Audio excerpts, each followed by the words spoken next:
you're back on the 0 Hour. I, as always, am your host, Richard RJ Eskow.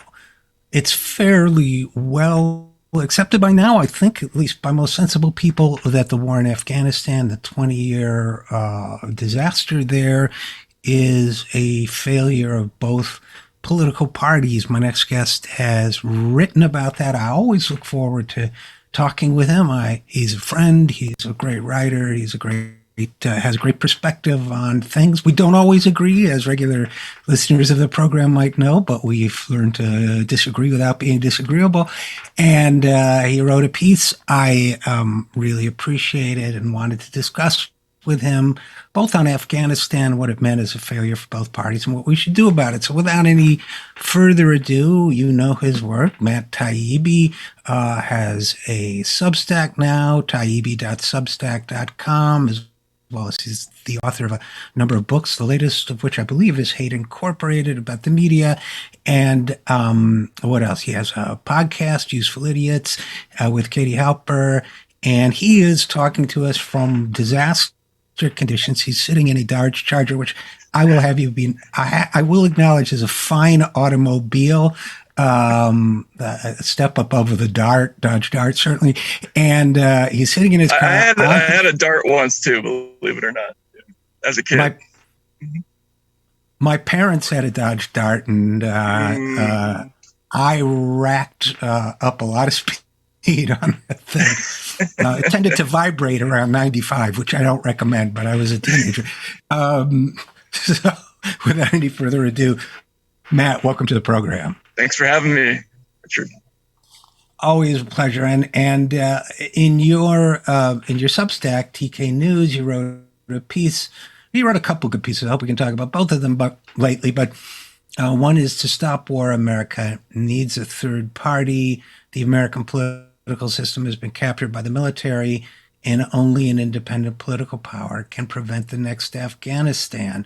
And as if to underscore your point, Matt, since you've written it, I forget if it's the House Armed Services Committee. No, I should have looked it up. But since you've written it, Congress has generously offered another $39 billion that the White House didn't ask for in military budget. You know, another get yourself something nice while you're at it kind of tip from the Democrats and Republicans. Here, buy yourself something nice. Yeah, exactly. Yeah. So, I mean, just, I don't want to summarize your piece, but I'll let you do that. But your main point being that both parties are essentially captured by the money, that comes from the military contracting community, and as a result of that, they're really incapable of reining in the underlying problems that lead to situations like Afghanistan. I think I first had this thought when I did a story a couple of years ago about the inability of the Pentagon to audit itself. As you know, the Pentagon, along with every other government agency, was ordered by law to be audited back in 1992, and it has successfully resisted going through with that audit for nearly 3 decades, and recently declared itself inaudible.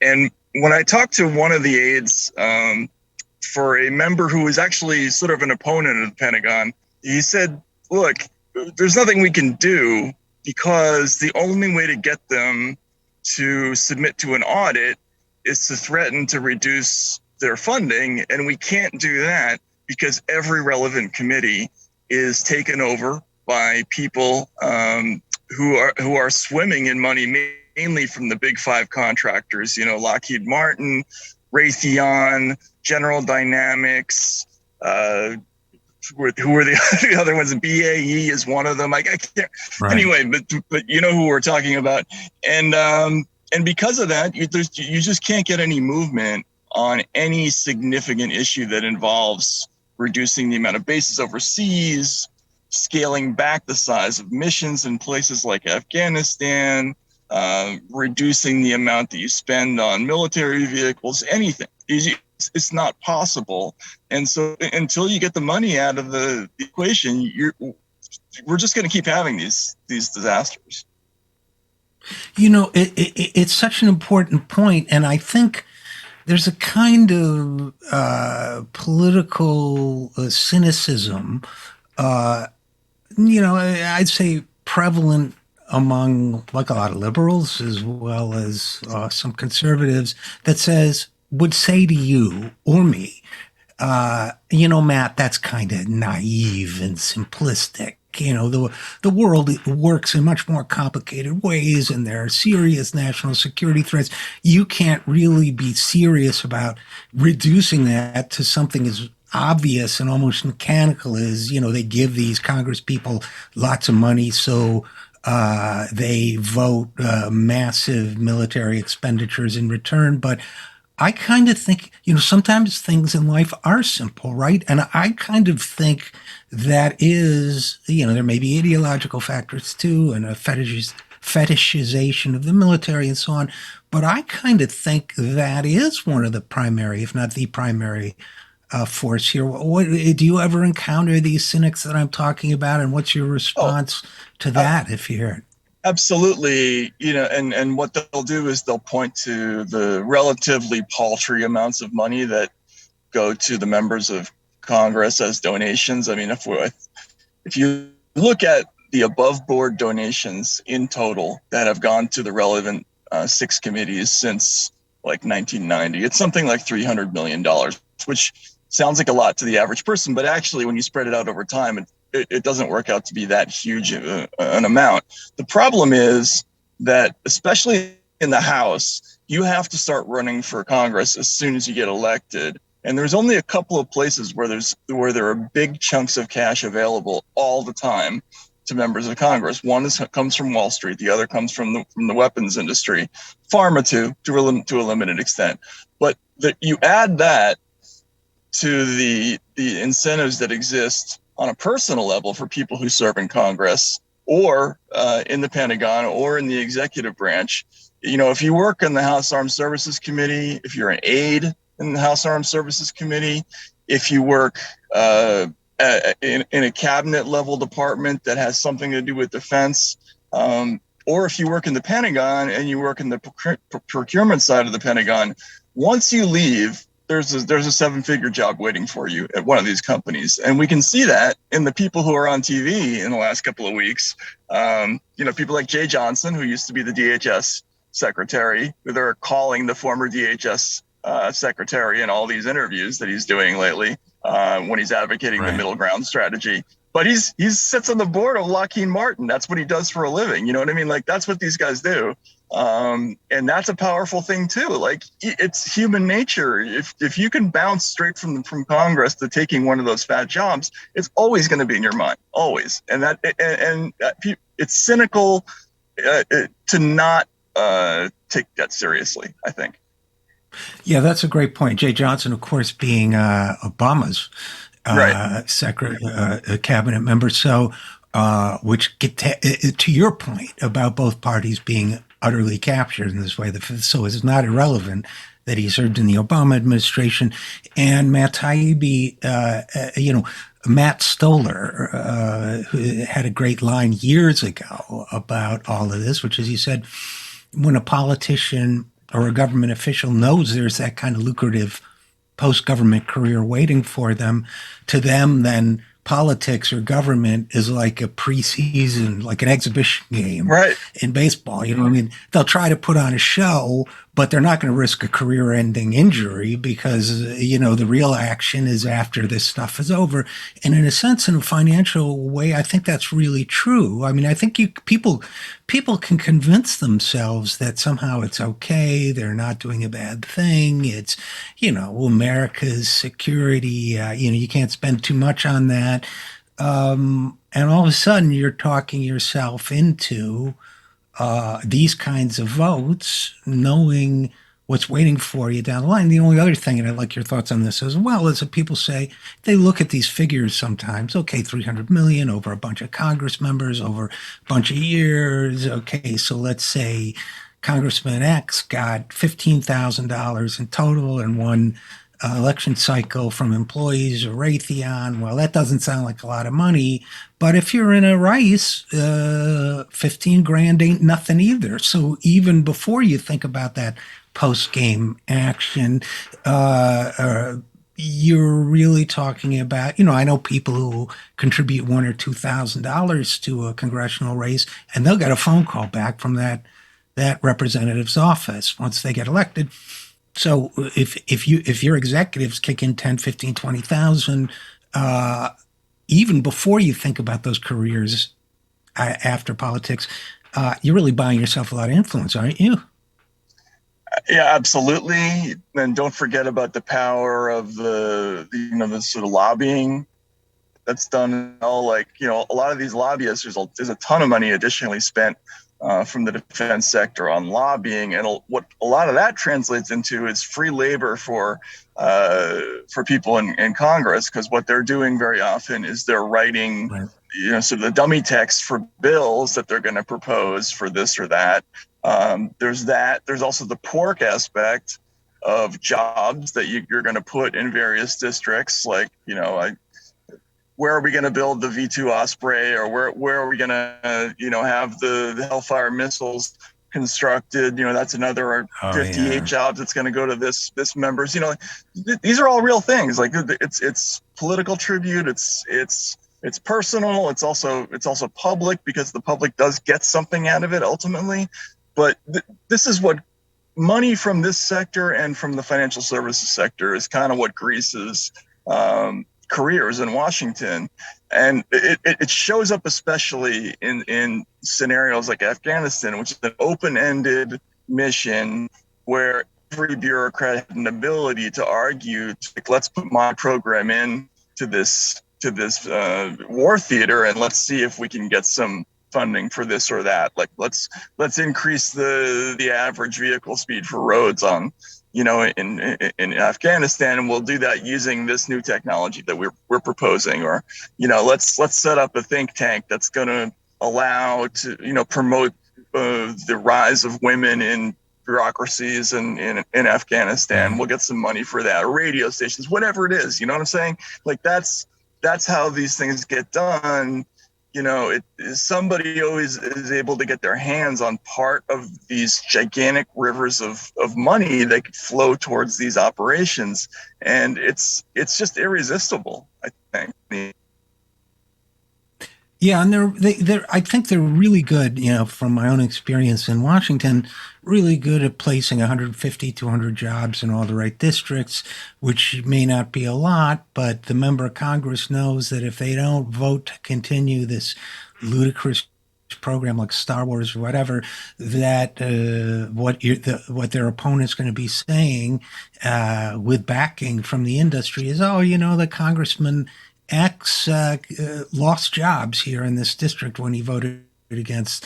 So that's really effective. I think there's no district in the country now that doesn't have some level of defense, so-called defense employment, and that's not accidental, right?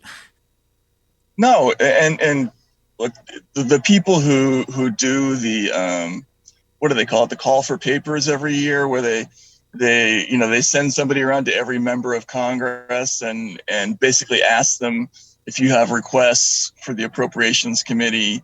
And just right off the top, there's always a series of programs that are deliberately designed just to funnel money to the districts of each member, or of the key members, right? That's why the Hawaii senator Inhofe, is it Inhofe or Inouye? I'm sorry. He had like this brown tree snake program that was that went through the Pentagon for ages and ages and ages. But that was because he was a key vote on the Appropriations Committee. That was just like a gift that they had to give to him to get things done. So it's the old earmark system is not as bad as it used to be, but it's still there, and all these members know how to take advantage of it. And don't take advantage of it, somebody's going to bring it up. Well, the brown tree snake is a serious national security threat, though. So, in fairness to Of course. the Matt Taibbi, I guess so let's get to what you want to call it, the solutions, or what to do about it. Um, you are as social media savvy as anybody I know, so you must have known that a headline like that would be a kind of flak magnet for, I don't know if it was, I would assume it was for people, because whenever anybody starts talking about third parties, it brings out and you can have strategic debates about whether or not a third party makes sense in District X or what have you, or given the laws. But as soon as you bring up the topic, or register as an independent, as I did for many years, it triggers people, in my experience, right? I mean, it triggers a lot of Democrats, loyal down tribally, if that's not politically or socially inappropriate to say, tribally affiliated Democrats get very angry when you talk about in my experience, when you talk about a third party, when you talk about being an independent. I always say, I became an independent because I wanted every politician in the country to chase me the way they chase, everybody. But did you get blowback from this? Did Of you expect course, yeah, blowback? yeah, and I expect blowback, but as I was trying to point out in the piece, I think we've now reached the stage where it's just clear that these two parties are not going to clean up this issue by themselves. And we saw, I limited hopes that what Sanders was trying to do last time, which was legitimately take the money out of the equation. Like, he was a candidate who was not taking the money, and that was one of his major selling points. Like, I'm going to be, the nominee of the Democratic Party and probably even the president, and I'm not going to owe Raytheon and Lockheed and General Dynamics when I get into office, and that's why you should vote for me. And that came pretty close to happening, but we saw what happened when it got too close. Like, the party circled the wagons and they stamped them out and they smeared them and they did all those things. It's the number one priority of the bureaucracies of both of these parties to make sure that never happens. The money is what these parties are all about at this point, and we've seen that now on both sides. I thought it was fascinating when Trump got elected because it was a weird sort of democratic triumph. Like, he did it without the party machinery, without the party money. The problem was he was the wrong person. Like, he reverted back to doing all the things that people who take the money do anyway. So I think people either have to get comfortable with the idea that, we're always going to be beholden to these key donors, or they got to come up with another solution that involves doesn't take the money. And I think what's in is that both the Trump and the Sanders runs have shown that there is that these things are politically viable, right? Like, you can raise enough money to do it, right? That's what Sanders showed. And you can actually win the presidency outside the rubric of these party structures, even without the approval of the kind of national media, which is what I think Trump showed, and to a limited extent Sanders showed. So I think it's just something worth talking about. It wasn't a very developed idea in my head, but Right. the point is the money is not viable anymore. Like, as long as it's there, this is going to keep happening. Yeah, and I think it's a great point. And I know, in fairness, your piece really brought that up, not to explore it in depth, but basically just to say both parties are, non-functional, especially in this area as a result of the money. I guess it got me thinking about, as I've thought in the past, as a lot of us have, about, well, how would that actually work, right? I mean, my go-to move, in a sense, for a lot of years was, okay, I'll have a third party, but it's going to be called the Democratic Party because I'm going to burrow from within the way, and that's why I went to work early for Bernie. Was, I'm going to take it over, like one of those insects that takes over another insect. We'll just burrow in from inside and make it ours. But obviously, you're setting yourself up for two battles at that point, the primary and the general, because all the forces will be arrayed against you, as Bernie found both times. So, but then, there's a compelling argument uh, to be made for, okay, if you try to do a third party, you're gonna, there's a duopoly in terms of access to the ballot. You're not going to get on the ballot. You're going to be blocked at every turn. You're not going to get on the debate stage. You're not going to, et cetera, et cetera, et cetera. And you'll deal with the hostility of, you know, loyal affiliates to both parties and all that.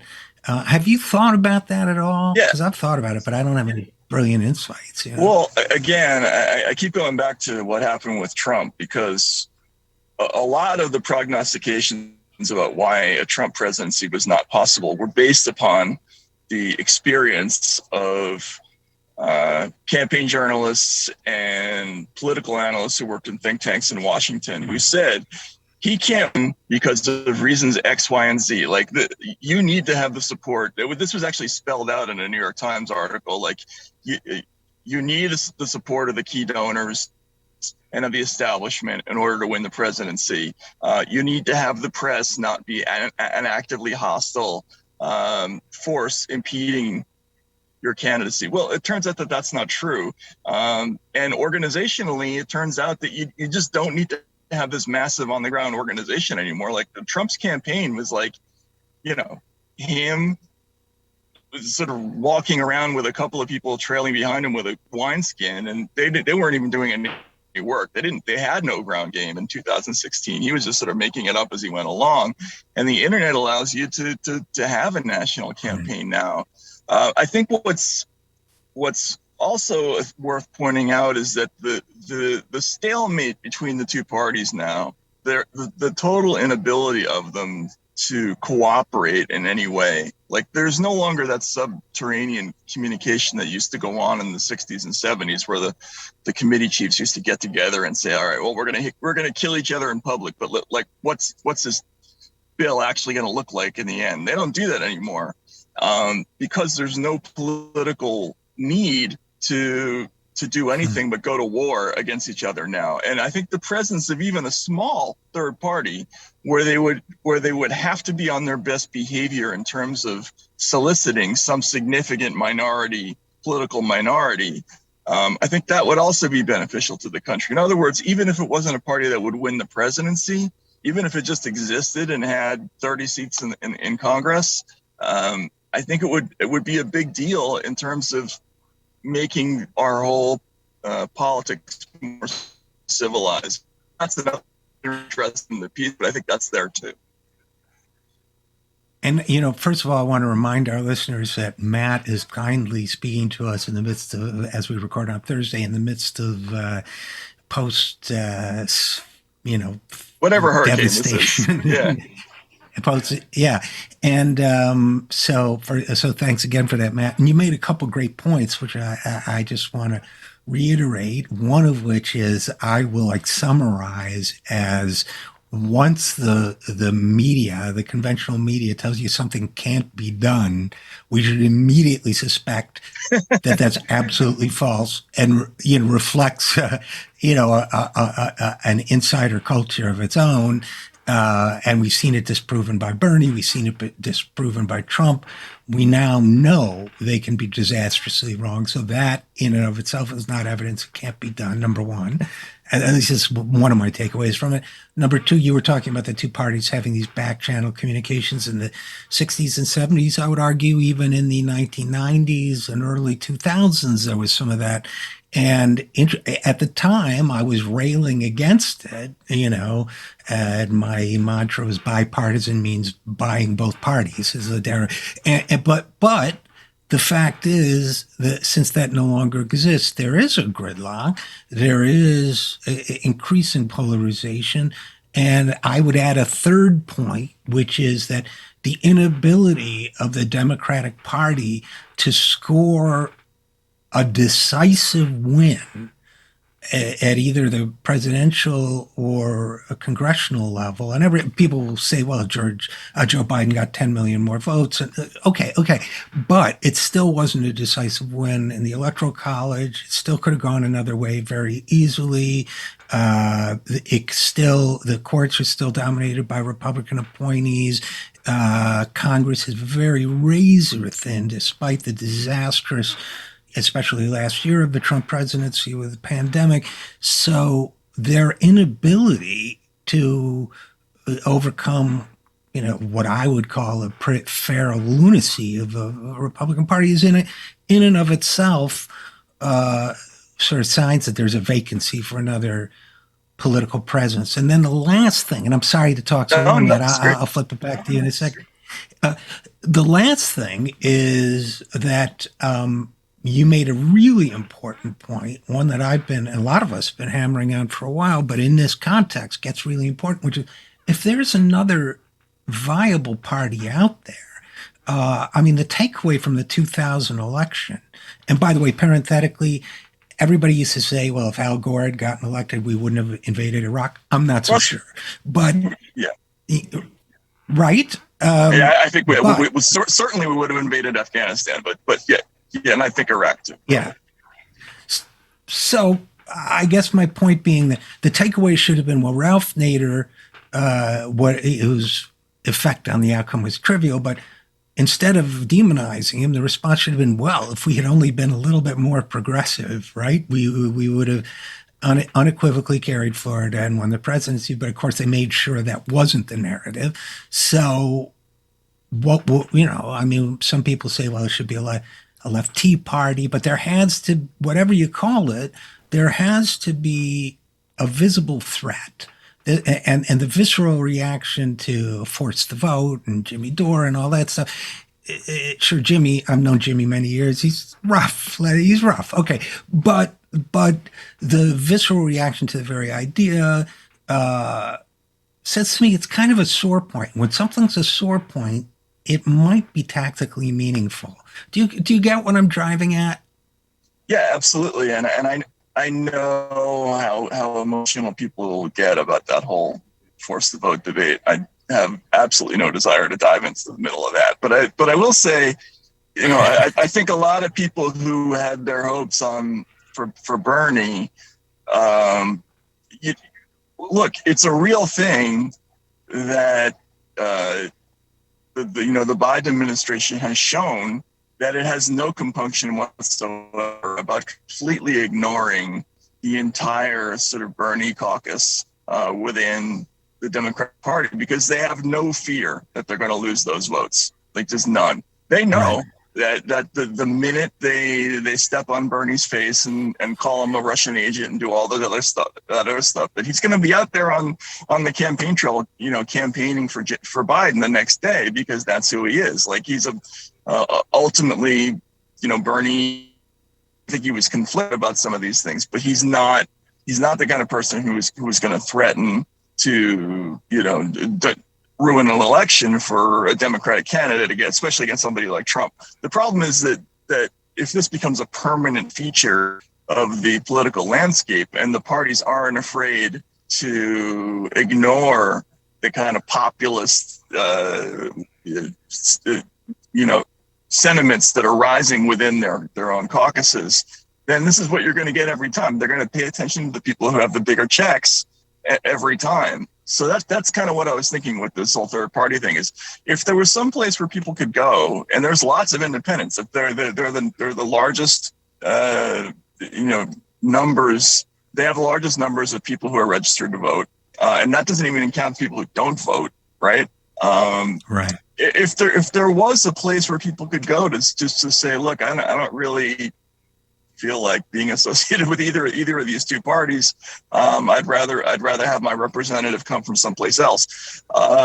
Then I think these parties would just behave better. They would set better policy. They wouldn't get into these idiotic engagements, which everybody knew were wrong. I mean, Richard, you remember going back to 2002, who didn't know, what sensible know that Iraq was going to be a disaster, right? Right. And they did it anyway because the calculations all took place within the Beltway. It didn't happen out there, and that's where the problem is. Yeah, it's a really interesting idea, but I have to say, and again, I'm not going to weigh in on the force of the whole thing either. But except as a sociological phenomenon, I found it very interesting. But I guess, but I don't see. I think a lot of people would agree with the idea. I don't see anything cohering around it. There's the attempt with the Movement for People's Party, and then people send me things sometimes. You should know what's going on, and I can't honestly. I got a million things in my head that I'm juggling, and I am.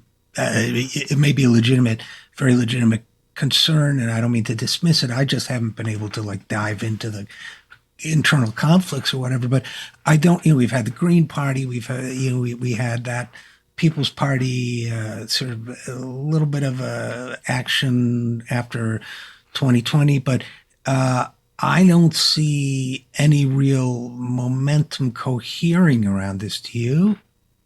Well, what I would say to that in response is, in the internet age, things change in a heartbeat. Like things that we never thought were possible. And again, I have to go back to Trump.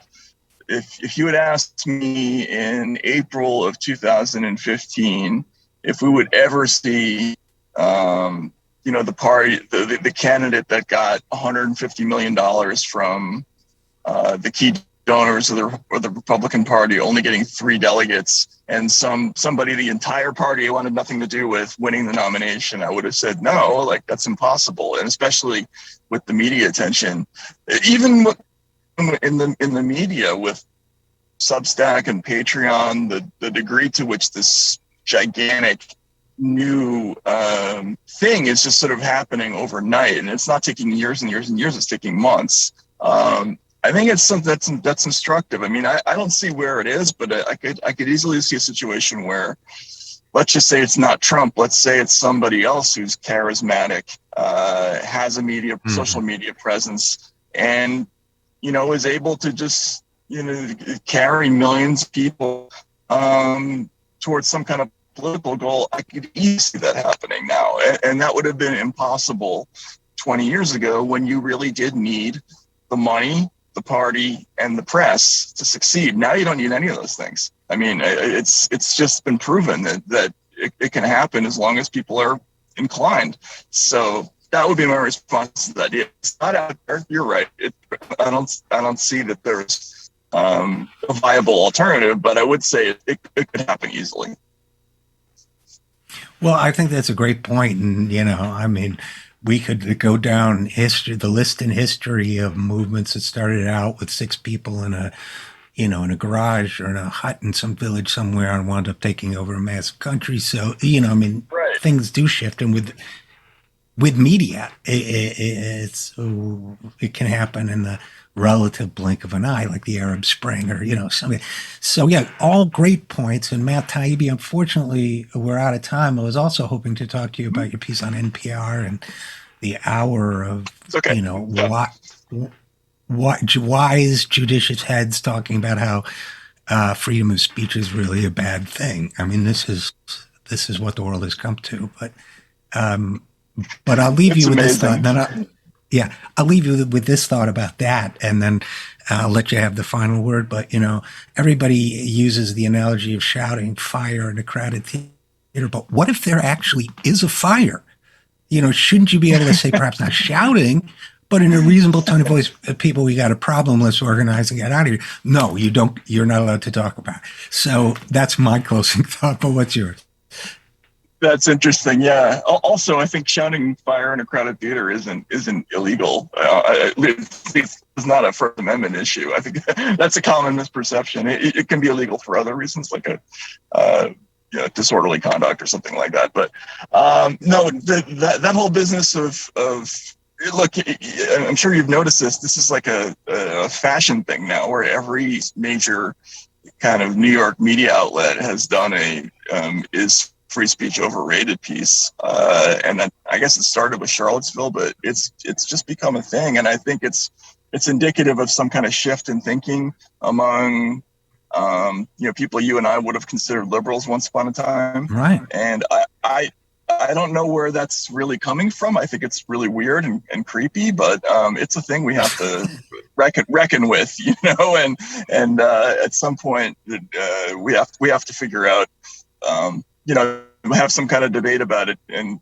because it's becoming having a lot of momentum in that part of the polity for sure. Yeah, it's not only creepy, I find it terrifying. Yeah, that's true too.